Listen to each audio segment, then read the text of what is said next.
I have been heartened to see our union members understand this obligation. I'm proud to see the work that comes for the North Campus in all neighborhoods. Hundreds and hundreds of dialogue.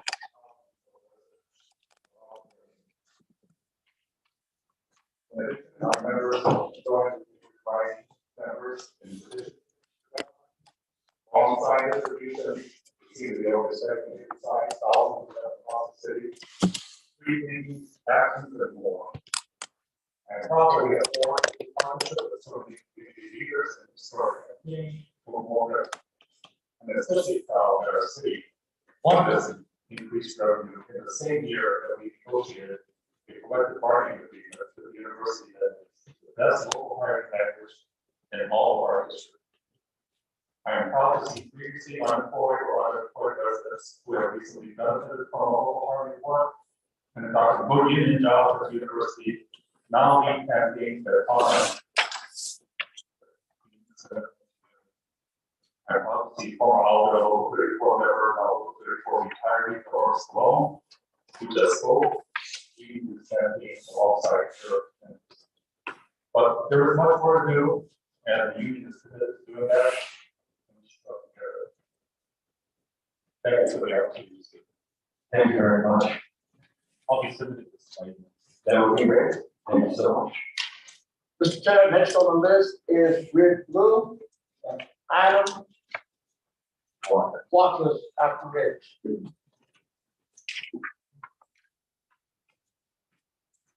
Just remind folks when you come up to give us a name of the best record and hold that microphone close to your mask so everybody. My name is Rick Blue. I live at 129 Main Street. Over the course of the last few years, I and other graduate workers in the local group have joined our neighbors and friends to come for Yale to pay the fair share. In the middle of lockdown, we talked with hundreds of other graduate workers about the long-term effect red line and other predatory practices on the part of powerful institutions have had on students and residents. Even the actual phone call talking with residents about how much more we pay in tax and rent because others do not. I'm so happy that my employer has chosen to do the right thing, listen to the community and its own workers, and increase its contribution to its home city. This is an important step, but Yale must ultimately do more. We all know that the only way to get Yale to do more is to expand the power of our movement here in New Haven. Thank you. Thank you, Mr. Blue. Mr. Waters. Adam Waters, then Abigail Fields.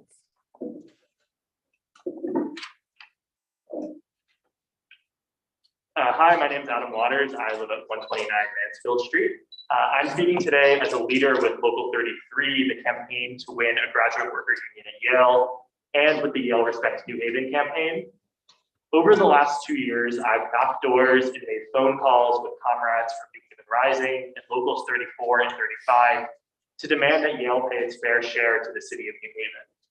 I'm happy to see that as a result of our campaign, Yale is stepping up, and I look forward to seeing some of that money allocated towards enhancing New Haven's community crisis response team to reduce the presence of police in our neighborhoods.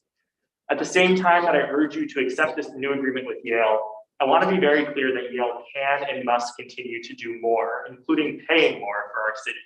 Thanks for your time. Thank you, sir.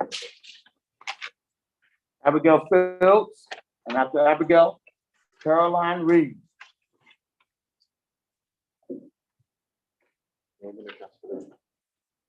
Don't push the button. No, It has to be pushed, don't do it. no, it's blinking. It makes me wonder. Good evening. My name is Abigail Fields. I live at 97 Avon Street in Ward 10.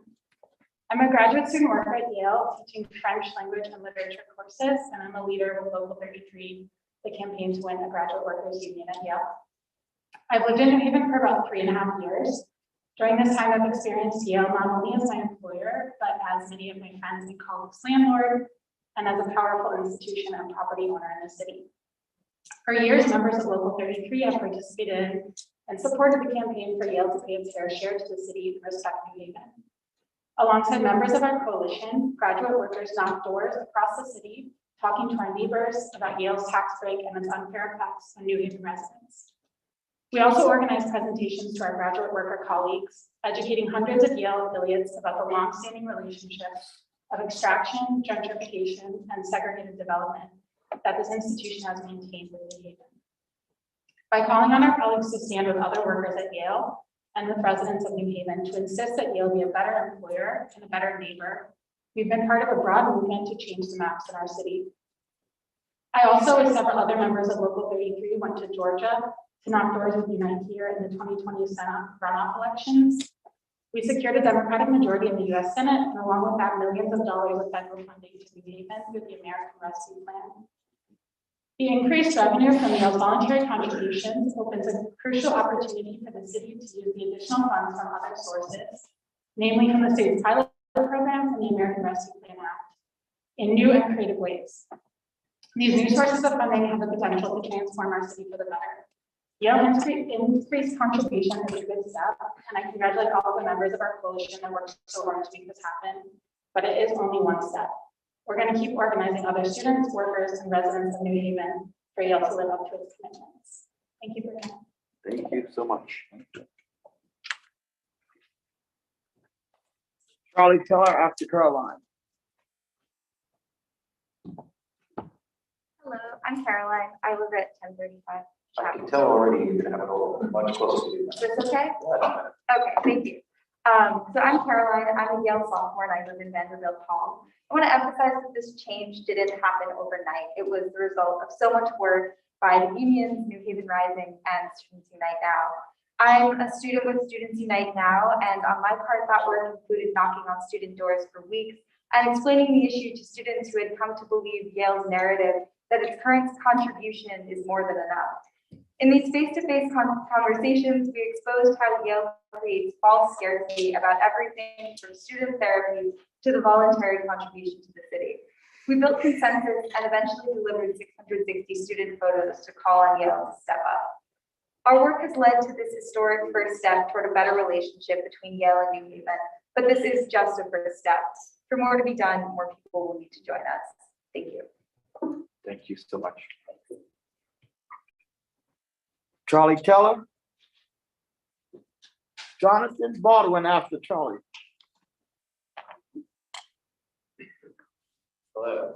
Exactly. Hi, I'm Charlie Taylor. I live at 42 Walnut Street in New Haven. I'm here as a member of New Haven Rising. I began canvassing in 2014 with New Haven Rising. So the amount of time, the amount of things that we've done has varied greatly from, as mentioned, local elections to national elections, marches, actions, talking to residents about their needs and the jobs that we don't see in the city and what a city could look like. There's too much to list here, but it's been a great deal. And I'm very happy that we've come to the point where Yale is stepping up. As everyone has mentioned, I think this is a relationship that's going to need to grow, and there's a lot that needs to happen for the city to fund it in the way that is necessary. For me, one of the big issues, I've been a casual for 5 years at Yale, which is not how that's supposed to work, but is how it works for far too many people I know. And so the jobs agreement is a huge issue for me. That and affordable housing. I see a lot of development happening in the city. It's a lot of luxury apartments. I understand that there's talks about having affordable housing in there. My concern is that it's truly affordable for people who decide to live here and stay here for more than 4 years and are part of the community. I think that's all I have really. Okay. Brief. Thank you. Thank you. You did great. Good job. Thank you so much. Thank you, Charles. After Jonathan Maher. Betsy.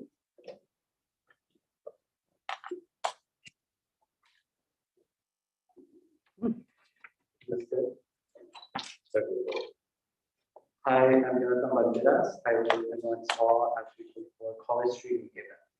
The agreement with the city and Yale didn't happen overnight. It was much effort to push the university. Groups like New Haven Rising and Students Unite Now have been able to put on protests, canvass the city, host teach-ins, and community meetings. In the fall, Students Unite Now campus undergrads in the fall to talk about the importance of a just recovery from COVID-19 for ourselves and the city. Before coming to New Haven as an undergraduate, I expected Yale, with its elite status, its massive wealth, to share its resources to the people of New Haven.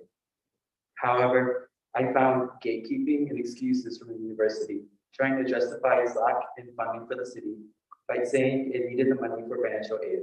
I know that Yale could do both, and Yale cannot use students like me as an excuse. I attended the New Haven Rising protest in August with Students Unite Now, and we helped to repaint the mural on College and Grove after the protest with reflective glass beads so that it could reflect the lights of cars' headlights. I heard from Yale workers, students, and other speakers about how Yale needed to contribute more so that the city could provide New Haveners with basic needs. The recent agreement between Yale and New Haven is an important first step for Yale to pay what the city deserves and needs so that it could support the people of New Haven. However, this agreement was only possible because New Haveners, the city, and organizations like Students Unite Now have fought for Yale to contribute more, and we need to continue to fight for Yale to pay its fair share. Thank you. Thank you.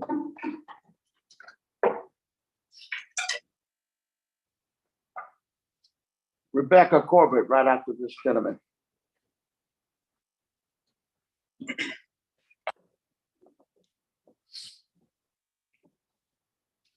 Hello, my name is Mayor Sethi, and I live at 90 Prospect Street, New Haven. Last semester, Students Unite Now worked tirelessly to organize the student body around justice for New Haven. I knocked countless dorms across the college with my peers to organize undergrads around a just recovery for both Yale students and the city. In solidarity, we repainted the mural at Prospect and Grove.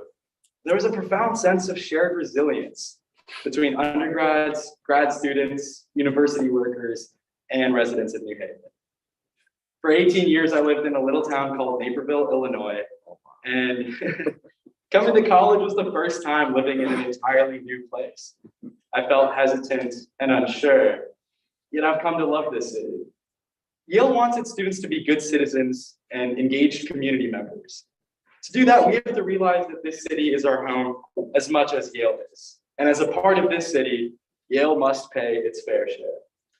This is an historic first step, but it will take continued organizing from students, community members, and the city to ensure that New Haven and Yale will work towards a just recovery from COVID-19 together.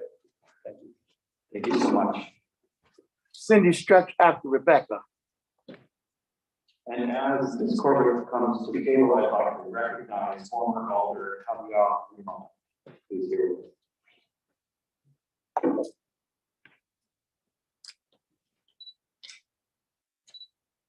Right to that mask. Hello. My name is Rebecca Corbett and I live at 616 Winthrop Avenue. I am recently retired member of Local 34 and I'm currently on the New Haven Affordable Housing Commission. For years, I've organized, attended protests, signed petitions, knocked on doors, and much more to push Yale University to increase their payment to the city. When the university and the city announced their agreement to increase Yale's contribution, I was happy, but far from satisfied. Yale can do much more. As a commissioner on the Affordable Housing Commission, I see our city's rents rising and are becoming even more unaffordable to residents. Much of the new development is market rate and is not addressing the affordable housing crisis. At this time, homeowners like myself are being priced out due to high property taxes and increase in property evaluations. I urge the board to find solutions to this housing affordability crisis that is hurting our city's most vulnerable residents, and I will do my part too. I will still be out there knocking on doors and pushing Yale and others to step up and pay their fair share. Thank you, Ms. Corbett. You're welcome. After Cindy Stretch, Nathaniel Rosenberg. Good evening. Thank you for the opportunity to address the committee. My name is Cynthia Stretch. I live at 98 Marshall Street in West Haven, otherwise known as Ward 31. I have been a professor in the English department at Southern Connecticut State University for 23 years, and I'm a leader in the Connecticut State University Faculty Union. In the 6 years that I've been a volunteer organizer with New Haven Rising, I have knocked on hundreds of doors and spoken with residents in almost every neighborhood in this city, because I believe what those folks told me again and again: good jobs change lives. Our sustained activism has resulted in an influx of money from Yale, the largest and richest employer in the city. Our city also has a once in a generation influx of money from the American Rescue Plan. More and more of my students at Southern are New Haven residents. That's a good story for Southern. We're getting more and more students coming from the Hill, coming from New Hallville, coming from Dixwell. And if they are New Haven residents, they're very likely to be Black and or Latinx from the neighborhoods of need. Earlier this month, my colleagues and I at Southern were at the state legislature testifying on behalf of bills to address food insecurity and housing insecurity by our students, too many of whom are coming to class hungry, taking extra shifts at work, often in the service sector in New Haven, to be able to afford their rent, or sleeping on couches or in their cars. My students and their families need the funding that's coming into the city from Yale and the Rescue Plan to address the housing crisis in the city. Their younger siblings need that funding to ensure that public schools can prepare them academically so that a college degree is within reach. And they and their parents need that funding and an increased commitment by Yale to establish more good jobs so that everybody in the city has a fair shot at a safe, healthy, and fulfilling life. Thank you. Thank you. After Nathaniel, we got Marika Phillips.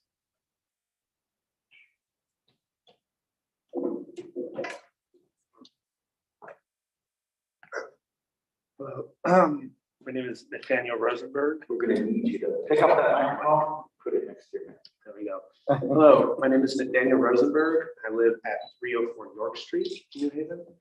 I'm a first year at Yale and an organizer with Students Unite Now.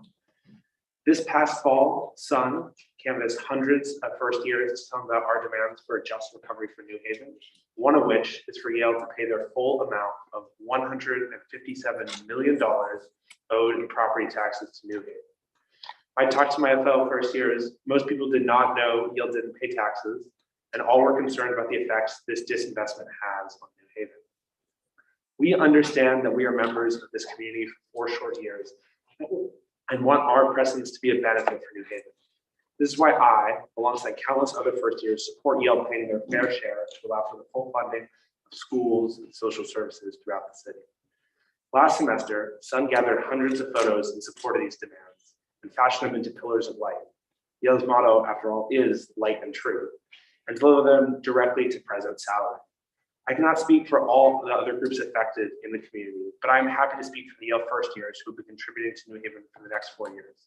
I'm glad to see this increase in Yale's voluntary contribution, but I urge the university to go further and fully make up for their tax exemption and pay their fair share to New Haven. Thank you. Thank you.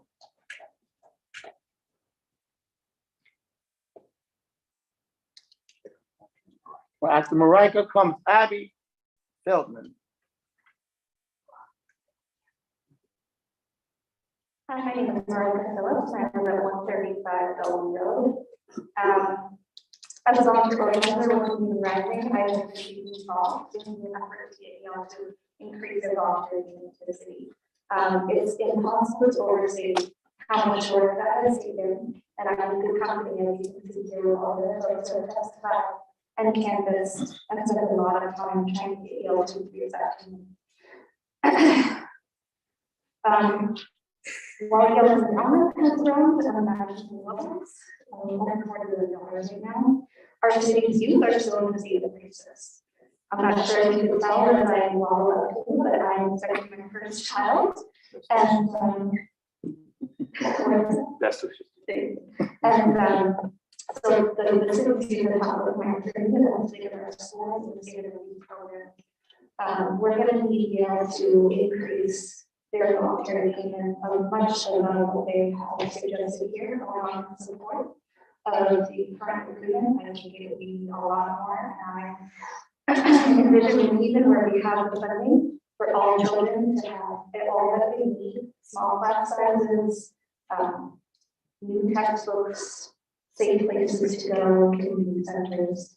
Thank you so much for everything. Thank you. And good luck. After Abby, Alejandra Rojas. Let's go. Good evening. My name is Abigail Pelton. I live at 33 Exchange Street. I am a leader in New Haven Rising, and I'm proud of the victory that we are discussing in this public hearing. The Yale contribution and the increased pilot payments were the result of a lot of effort undertaken by so many in our city. I'm proud that New Haven Rising and our coalition of unions, community, elected leaders, and students led this campaign. The revenue campaign's roots span generations, but the current version really started with the jobs campaign back in 2018. So it really has been a 4-year campaign. In that time, we've distributed almost 2,000 lawn signs calling on Yale to respect New Haven. We had residents across the city leave hundreds of voicemails on phone lines of leaders at the university. We held multiple neighborhood meetings in every neighborhood of our city. We brought the city together in citywide meetings. We partnered with churches like Barrick and leaders like Pastor Steele to start our years off with powerful MLK celebrations. We dropped lit on every door in New Haven. We made a tax calculator that showed how much our burden could go down on individuals if Yale just paid the same taxes as all of us. We stationed volunteers at every poll on election day to work people through this tax calculator. We held teach-ins, canvassed door to door, and did popular education. We painted a street on Yale to respect New Haven, and I worked with a team to use the skill of the whole kids to our city in relation to its. I undertook mass march and us in the room drove us through the streets and the large car caravans in the country. When they say New Haven Rising does work, I can tell you that this is true. We do work. And on a day like this, it is important to recognize the power of this work. This campaign that our community undertook increased our city's budget by 10%. We solved problems for the city by building power. As Devarian Baldwin said, New Haven is ground zero for a national struggle, and I'm proud to be a leader in this struggle. But our work is not done. Yale took an important first step, and we have gotten Yale to do more for our city than any other university in the country. Still, we cannot ignore the fact that a poor city is subsidizing one of the most elite universities in the world with a massive tax break. And we cannot ignore that Yale could transform our city schools so they become a model of how to educate children. We cannot ignore that kids are still going to bed hungry tonight, while Yale's endowment is growing at an exponential pace. So we must continue the fight. If we want to win more, everyone in our city has to be willing to do more. We need to have a stronger movement and a deeper consensus. Thank you so much. Thank you. After Alejandro is Capria Marks. And I'll just remind folks here that if you wish to submit testimony, either in addition to what you're doing tonight, or because you're not giving testimony tonight, you may email us at publictestimony@newhavenct.gov.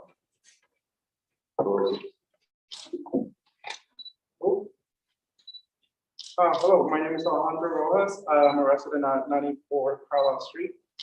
I'm a member of New Haven Rising and an employee at Local 35. I'm originally from Mexico, and I just want to begin by saying to all my peers, mentors, neighbors, and everyone who's ever made me feel welcome in this land, thank you. The past few years, myself and New Haven Rising has pushed Yale to hire residents in communities of need into good jobs, and for the university to pay its fair share to the city. This deal, increasing Yale's contribution to the city, is great, but New Haven has many needs that must be addressed. Recently, we've been knocking on doors and surveying residents in previously red line neighborhoods about where they think these funds should be used. We have talked to them about their personal needs, their concerns, and the reasons to take part of our action. In most cases, there's a few very common denominators, such as public services, better streets, community safety, and school funding. Our schools need better funding. They lack a lot of things. And my 9-year-old brother, Gabriel, needs a safer learning experience. All kids are deserving of those things. Our community can't evolve if it cannot make it to school and work safely. This money is important for my community because despite the obvious needs, many of our residents are unaware of the changes that could be made if only we knew how to ask for those changes. This is why I will continue to organize and fight to make sure that my neighbors become aware of their power and demand this change. Thank you. Thank you, sir. After Capri comes Remedy Sharif. Good evening, everyone. My name is Capri Marks. I live at 550 Alders, and I'm a member of the New Haven Rising. This money has been a long time coming for our city, and it has been an uphill battle for something that we should have had a long time ago.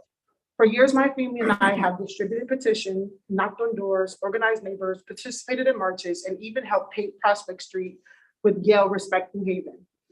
While we forfeit these resources, our city and economy became more expensive and less affordable. Many young adults who have grown up in the city are now unable to afford living in it. This is especially true for those who have lost parents and need help starting their own life.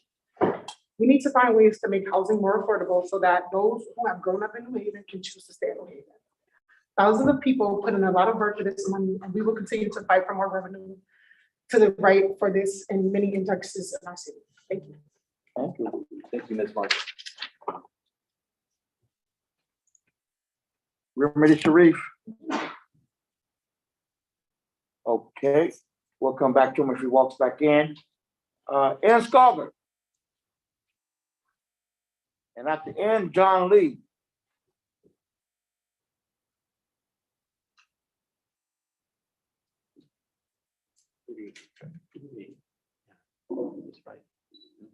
Okay. Hello, my name is Ian Scofford, and I live at 42 Cleveland Road, Westville. And I'm a key leader emeritus Rising. Keep that microphone close to your I just want to say that Yale almost doubling its voluntary payment to the city is huge. Its voluntary payment already was more than any other institution higher learning was paying to its home city. But as important as the money is that we have begun to change, I think, in a significant, fundamental, and hopefully irreversible way, the town-gown relationship in the city to one now of mutual respect and true collaboration. It is a win-win situation for both city and university. I am especially proud of the New Haven community for standing up and asking Yale to do the right thing and pay its fair share. I'm also very proud of New Haven Rising and its leadership to get the work done. It was hard work, believe me, but we did it. One thing we say in New Haven Rising is we do work. And it's that energy and spirit that has been key to our success, and we tend to keep it up. I would love to see this money spent on our youth. They struggle, and they need our support. I'd like to see jobs for youth, more community centers for the youth, and also more after-school programming for youth. Thank you very much. Thank you. John Lee, and after John Lee, we'll call Remedy Sharif back. Okay.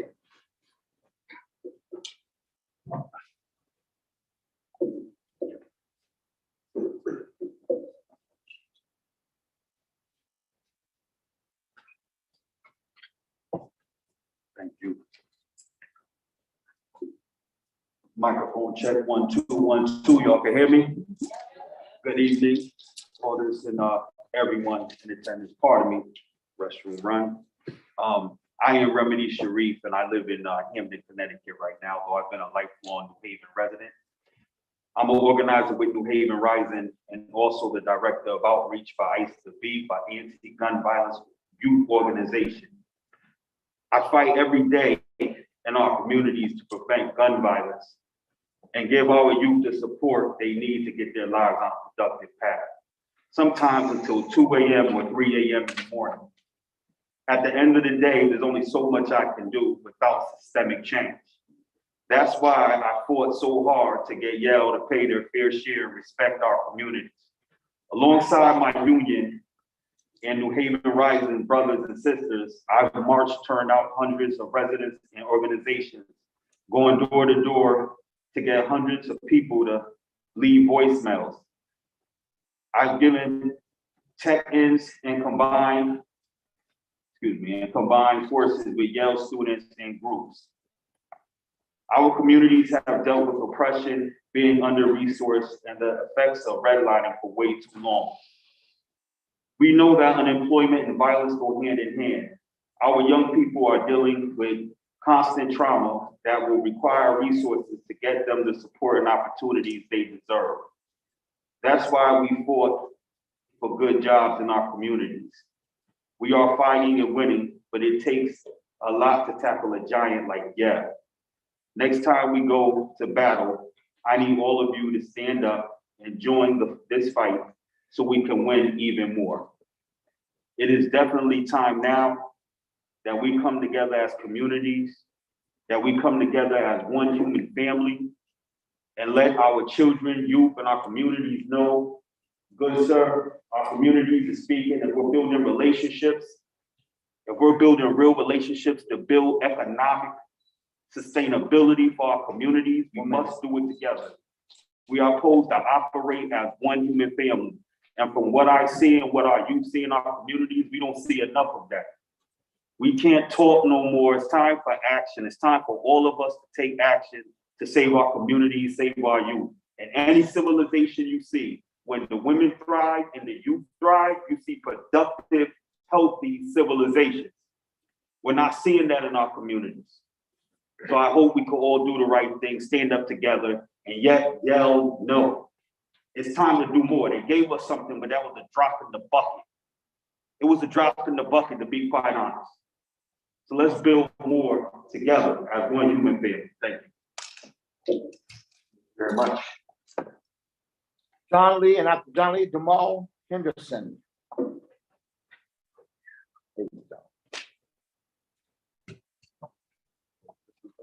Don't press the button. My name is John Lee. I live at 699 Elm Street. I'm here to remind us how we fought for and won this historic increase in Yale's contribution to our city. I work at the education nonprofit LEAP. This past summer, many of my counselors at LEAP, New Haven Public School students from Amistad, Hillhouse, New Haven Academy, and beyond, door knocked across our city. We talked to residents about Yale's tax break, and we asked them to leave a voicemail for Yale's leadership, demanding that Yale pay their fair share. My counselors at LEAP are New Haven residents and 16 to 22-year-olds. This summer, they worked full 9-hour days at Lincoln Bassett, setting up tents for socially distant spaces, teaching our 6 to 12-year-olds how to read and treat one another, running and biking all around their neighborhoods. After the hottest days of the summer, my counselors were exhausted, and still they joined me to door knock in the evenings. Naz, Yoon, Ahmad, Devante, Shaikwan, they all understood that beyond the time we spent with our children, we needed to be out there fighting for change, fighting to address decades of redlining and segregated development in a radical way. My young people believed in winning resources and opportunities and programs beyond LEAP for their children and for themselves. Despite their own and their families' experiences of displacement, neglect, and exclusion from Yale, they chose to take action. They joined a movement that has collected thousands of petition signatures, testified at countless city budget hearings, like this one, demonstrated and marched in the streets, phone banked every listed number in the city, and here we are, Yale has increased their contribution. But we all know that Yale can do so much more. And I think almost all of us in this room believe that they should. So because of that, my young people and my neighbors and my comrades in this room and I will continue building consensus and power. I also believe that Naz, Yoon, Ahmad, Devante, Shai, and all our young people need to not only see this new revenue, but own it. Serious thought should ensure that they and as many community members as possible are the ones to steward it toward the long-term health and resilience of their communities. Organizing across our city wants this money, so let's act accordingly. Thanks. Thank you. Jamal Henderson.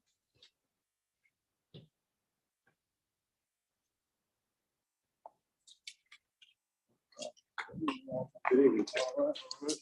I'm Jamal again. You're gonna need to speak with the microphone. Yes, I'm Jamal You Henderson. have to pick up the microphone, otherwise the whole gallery won't be able to. I'm sorry about that. You can hear me now? Yes. Thank you. I'm Jamal Henderson. I'm from New Hallville area, 103 Goodyear Street, New Haven, Connecticut. Thank you for having me. I'm from 103 Goodyear Street, New Haven, Connecticut, out of New Hallville area.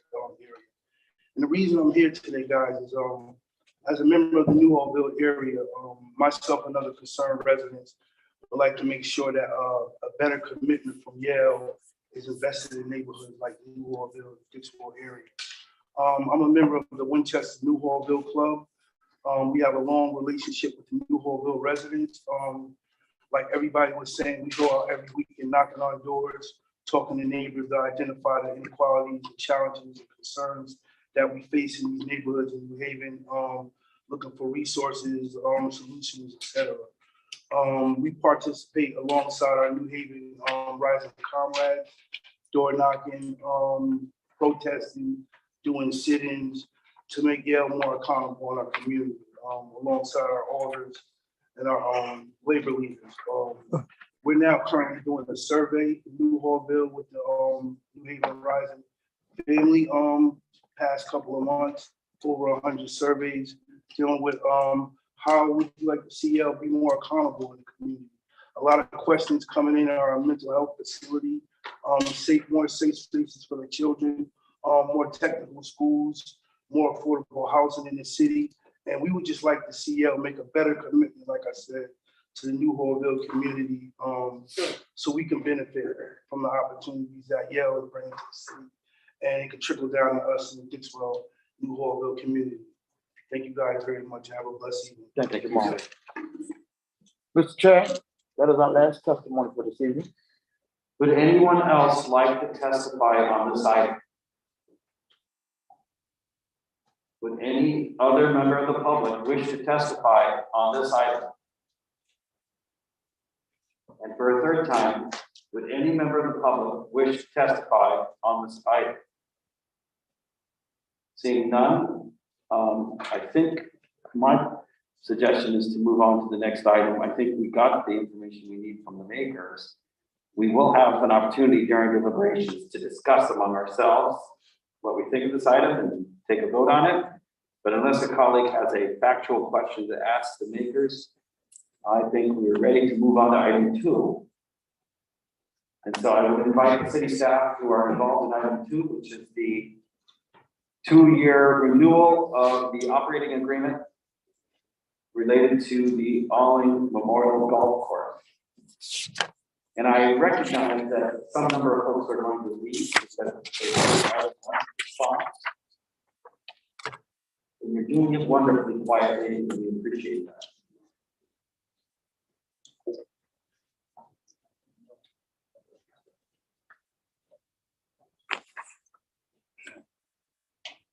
Ms. Bombero, can you come forward so we're going to do so?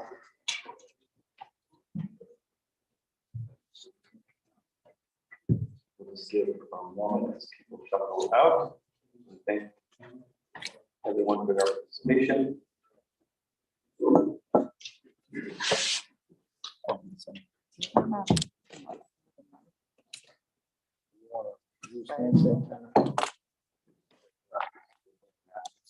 There you go. Let's see if it's still working. All right, so let's have names and addresses for all of you, and then you can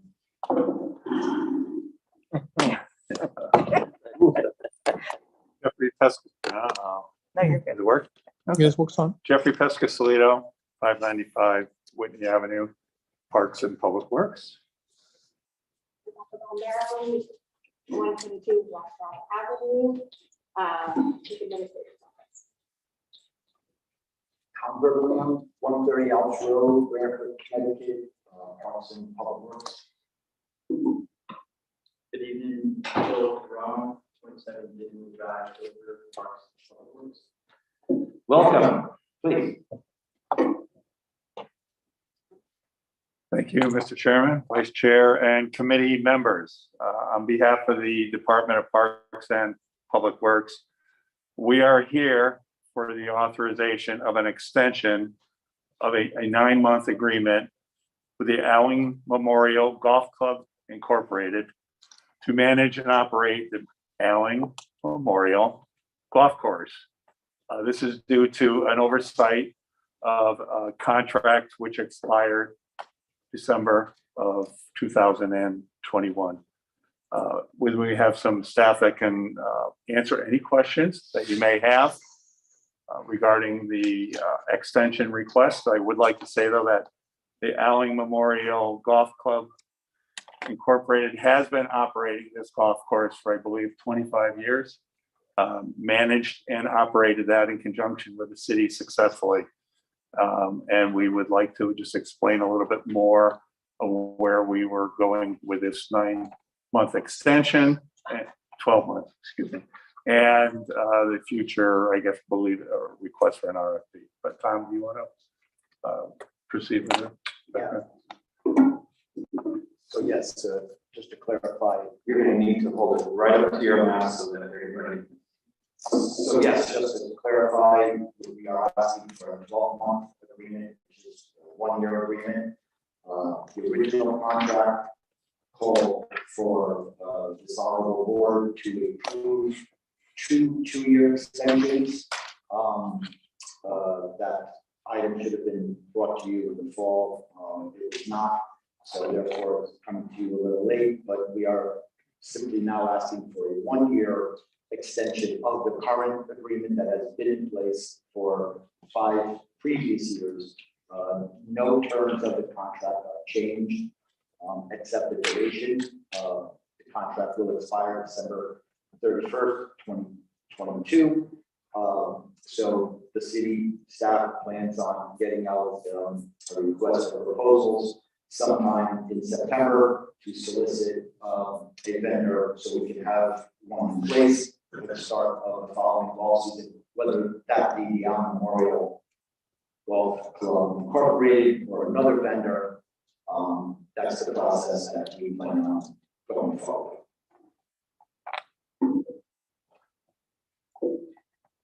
Thank you. Any further information from our city staff? I think folks might be asking questions about the terms and how they are the same or different from the current terms. Perhaps you already said that, because you said it so quickly that I didn't even register that. So how are the terms of the agreement either the same or different from current state? So just to elaborate on what Tom said, 5.5 years ago, the city competitively bid this agreement and came before this honorable board for approval of the 5-year contract at that time. What we're before you today is a 1-year renewal of that contract, which is allowable under the prior RFP. The terms will be the same as the 5th year of that agreement, which is a revenue sharing agreement. So for the first $850,000, the operator gets 80% of the revenue, and the city gets 20% of the revenue. And for every dollar thereafter, the city gets, hold on, sorry, it changes at that point. And until last year, we hadn't actually gotten this. It was 30% of the revenue above $850,000 for the city. No, sorry. 800. It's 30% for the operator, and the 70% goes to the city over $850,000. Yeah. So last year, city actually exceeded $1 million in terms of operations on the golf course, doing quite well. And one of the key reasons we want to RFP it again going forward is we're breaking ground on the renovations. So we're very excited that will, move forward, and the clubhouses will be in the condition that the courses are in. So we hope that will bring us good terms. But even last year wouldn't have been a good time to RFP it. So thank you very much for that additional information. Anything else from our city staff on this item? Questions from committee members? Alder Festival. Thank you, Mr. Chair. Where does the extra funding go? So it goes into the enterprise fund. You guys approve the enterprise fund budget each year, and the enterprise fund is reinvested back in the course. So it goes to pay that service for annual upgrades to the course paths and other operational items. Thanks for that. I So appreciate it. taxpayers pay nothing at the golf course except for if you play there. Yeah, and I figured that's what you did, but I wanted to make sure. Also, why the delay? What oversight was there that you're coming to us now versus in the fall? Yeah, there was a misunderstanding on when the contract expired. It was my fault, it was an oversight, and I just misinterpreted when the contract terminated. Okay, thank you for that. Thank you, Mr. Chair. Thank you, Alder Festa. Questions from committee members for these 4 city servants? Questions from members of the committee on this item? Seeing none, I thank you for your concise presentation. I invite you to, well, just wait a second before you. No, you can go. Are you sure? As these city staff are going back to their seats, I'm going to ask if any member of the public would like to testify on this item. We had no one sign up on the paper sheet, so this is your opportunity to come and testify on this item. Would any member of the public wish to testify on this item? And for a third time, would any member of the public wish to testify on this item? Seeing none, a motion to close the public portion would be appropriate. So moved. Somebody? Oh. No? Okay, she's not a member of the public. So I have a motion to close the public portion. Second. Second, any discussion on the motion to close the public portion? Seeing none. All in favor say aye. Aye. All opposed? Motion carries. Okay, so we've closed the public portion. And now we're going to deliberate on the items before us. Do I have a motion? Mr. Chair, I move item 1. Second. Item 1 has been moved and seconded. Discussion. Mr. Corbett. Please use the microphone. Move in the right direction. Start. Move for a lot more discussion and conversation on this on forward. To the right direction. In favor of Thank you. Madam President. Thank you, Mr. Chair. I also think that this agreement is a move in the right direction. I've been a part of knocking on doors since 2010, actually talking to residents about what they wanted to see. And I think this agreement is a testament of how the community actually stood up for what they wanted over years. And it took us a lot of years to get to where we are in the city. But I think this is a good first step, but I think that is evident.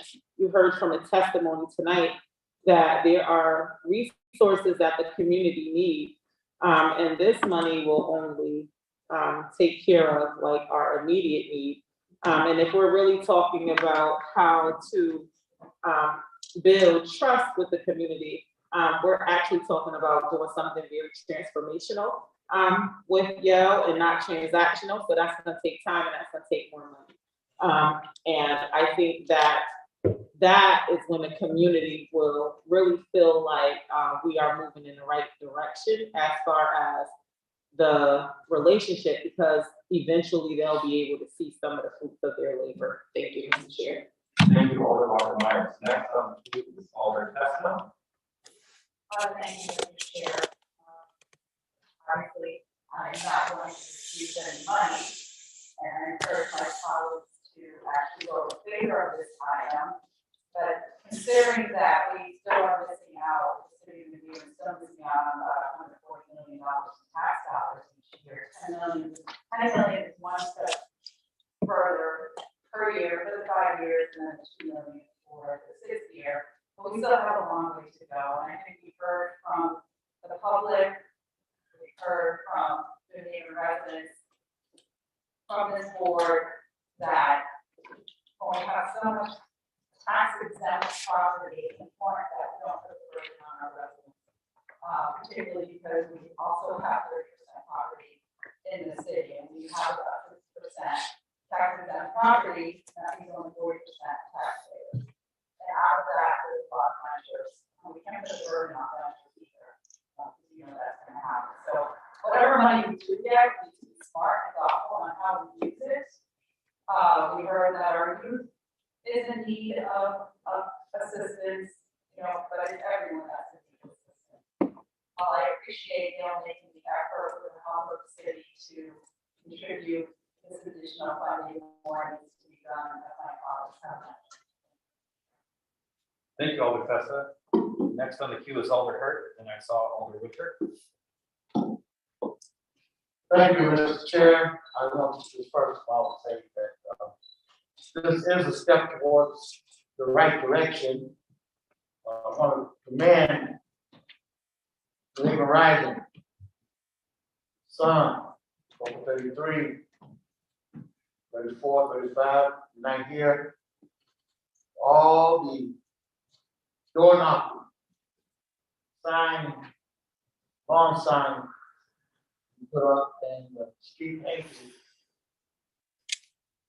There's still a lot more work to be done. Even though this is a move in the right direction, conversation still need to be had concerning all that has been said tonight. But I want to commend the workers who have been out here relentlessly doing the work. This didn't happen last year. There's many years of work.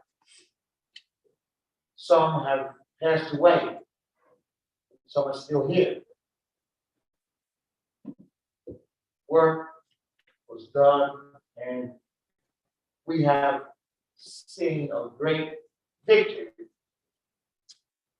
But there's still more work to be done for us to say that Yale is a good neighbor in our city. And I want to say thank you so very much for this opportunity. Thank you, Alder. Alder Wicker. Thank you, Mr. Chair. I would join my colleagues in commending everyone who worked on the organizations and individuals that made this achievement possible. And yes, on the one hand, it is, I wouldn't say agreement, it's not an agreement, but it is a historic step forward.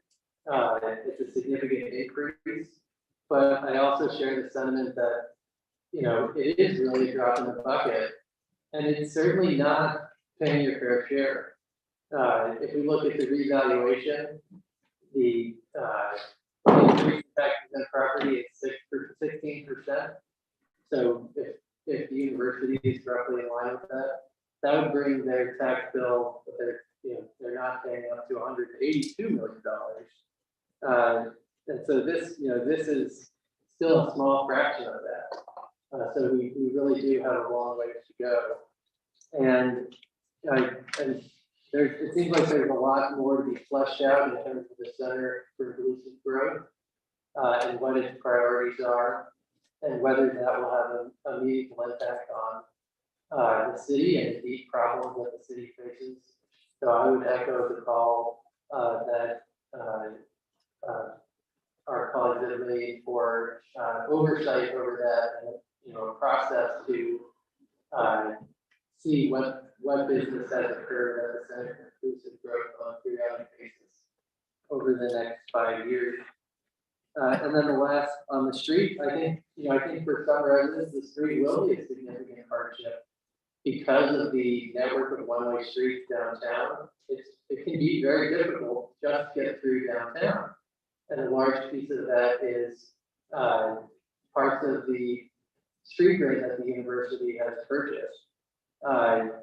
You know, I don't drive as much as many people, but I want to acknowledge that that's an important consideration. Plus, we talked about the parking revenue.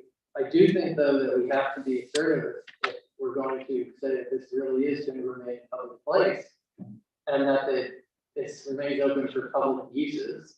You know, if someone were to have a street festival, or if the city were to allow permitted uses there. Otherwise, I can understand why people feel like it is the sale of the street. Thank you, Mr. Chair. Thank you, Alderman Wicker. Any other colleague wishing to speak on item number 1? And then I'll just say a couple things. I heard a lot of people go, but I heard Alders told us suggest that we should have regular updates about the various aspects of this. So that's what I hear that we will follow up on.